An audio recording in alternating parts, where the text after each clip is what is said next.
If you have a vision, but you don't know how to accomplish it, this episode is about to become your new best friend. It's one thing to dream about the business you want, but it's another thing entirely to be able to create a plan that makes that dream a reality. Today we're going to break down your vision into a clear, actionable roadmap that's actually going to work. Welcome to Small Business Big Visibility, the podcast empowering you, adventurous small business owners, to attract your ideal customers and boost your revenue. I'm your host, Jason McKenzie. Each week, we'll explore easy-to-implement tools and strategies to take your business to new heights and build the lifestyle you want. If you're ready for more profits and less stress, let's get started. Now, yesterday we talked about how easy it is to lose control of your business when you don't have that clear vision guiding you. I shared my own experience, how I went from building a business that excited me to one that left me feeling stuck like I was trapped in a cage. The first step to fixing the mess I made in my old business was going in and reevaluating what my actual future vision for the company was. I had to define what I truly wanted my business to become, and then, more importantly, I had to keep that vision in front of me at all times. All right, so let's jump back to when I first started my business. I had this vision, and maybe you do too, for your company. Maybe you have an idea of what success is going to look like, right? What kind of business you want to build, and how you want your life to look in the future.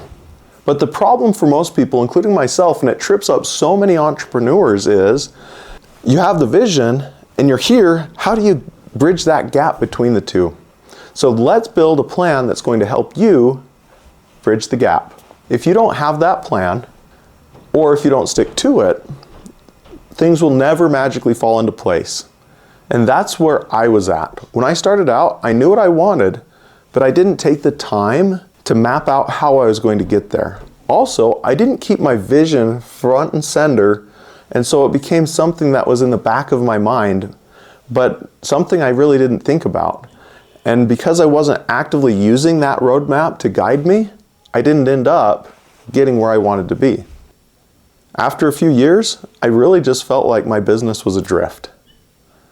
Now, fast forward to the family trip I talked about yesterday, where I figured all this out and started taking the steps to first redefine my vision and then build the roadmap to get there.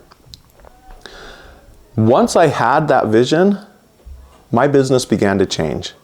I realized I wanted a business that could run without me. One where I could go on vacation, I could take time off, and the business would still be there, still be chugging along. That was my vision. That was my foundation. I wanted both time and money freedom. Because my goal was to have freedom from the business as much as I wanted, I could not be the person doing the fulfillment within the company. That meant I needed to build systems, I needed to empower others, and I needed to restructure the way the whole business worked. Now notice something here. I didn't obsess with every single detail when I created that vision, and what I just shared was pretty much my vision of where I was going to get. I didn't obsess over every detail. Instead, what I did was I painted with a broad brush and I kept it simple. I wanted my vision to be something I could feel, something that really motivated me without getting bogged down in a bunch of unnecessary complexity. So when your vision is clear and simple, it becomes something you can actually use to drive your decisions.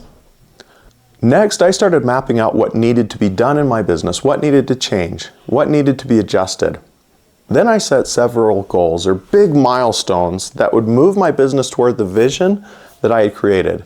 And as I started working towards those, I had another realization. Some of my goals were actually the wrong goals.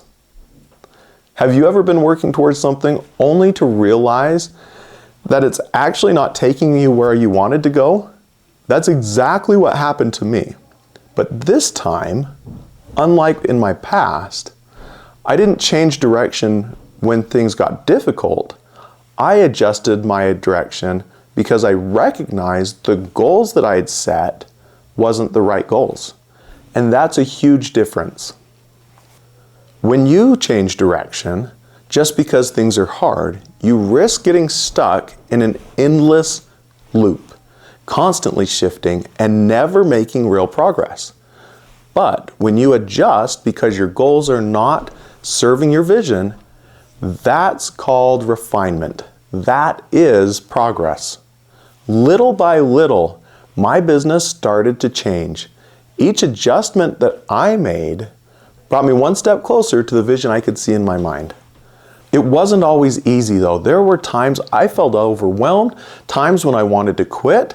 And if you've ever been in that place, you probably know how tempting it is to just chase something new, to start over, to pivot, to jump into something that looks easier, right? The grass is always greener on the other side of the fence. But let me tell you something, even when that grass looks greener on the other side of the fence, what we don't see are the struggles happening beneath the surface. It's easy to compare your challenges to someone else's success and to say, wow, look at how green his pasture is. But that comparison's not reality. You don't know how much time he spent working that field to get it to look that green. All we see is his success and assume that it was easier for him than it was for us. Here's a little secret that helps break that cycle. If you celebrate your progress along the way, you'll recognize that it's not all about how green their pasture is, but how much you've already accomplished. Most entrepreneurs don't take time to celebrate their accomplishments. They're always so focused on the next step, the next milestone, or the struggles that they're facing, but they don't take time to acknowledge that they're actually making progress every day.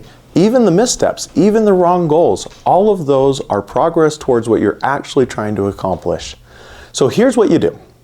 For each major goal that moves you towards your vision, decide in advance how you're going to celebrate when you accomplish that goal. And then, if the goal is big enough that it requires multiple steps, identify smaller milestones along the way and celebrate those milestones as well. These celebrations don't have to be huge. It could be as simple as taking a few minute break, walking around the block, treating yourself to a nice dinner, getting some dessert. I don't know, maybe you like ice cream. Go get an ice cream cone. It's not so much that they have to be big as much as you take that moment to recognize the progress, congratulate yourself, and help yourself recognize that you are moving forward. When you do that, you're going to stay more motivated and you're going to want to keep going towards that next goal.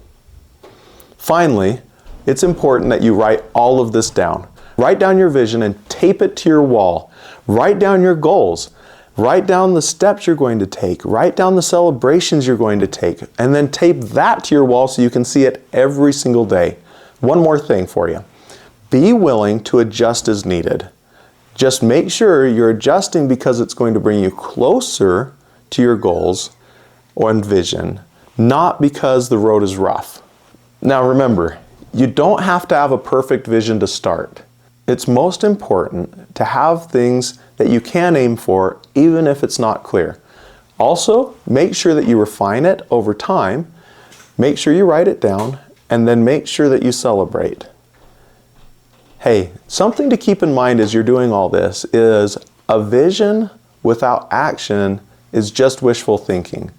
So take that first step and the path forward is going to become clear. Now, if this episode resonated with you, I'd love it if you'd take some action today. Write down your vision, identify the major goals that are going to get you there, and then more importantly, be sure you plan how you're going to celebrate at each of those milestones. This small habit is going to keep you motivated and moving forward. Also, if you found this episode helpful, I'd love it if you would subscribe and then also share it with other entrepreneurs as well. Until next time, keep pushing forward, stay focused on your future vision, and watch your business thrive.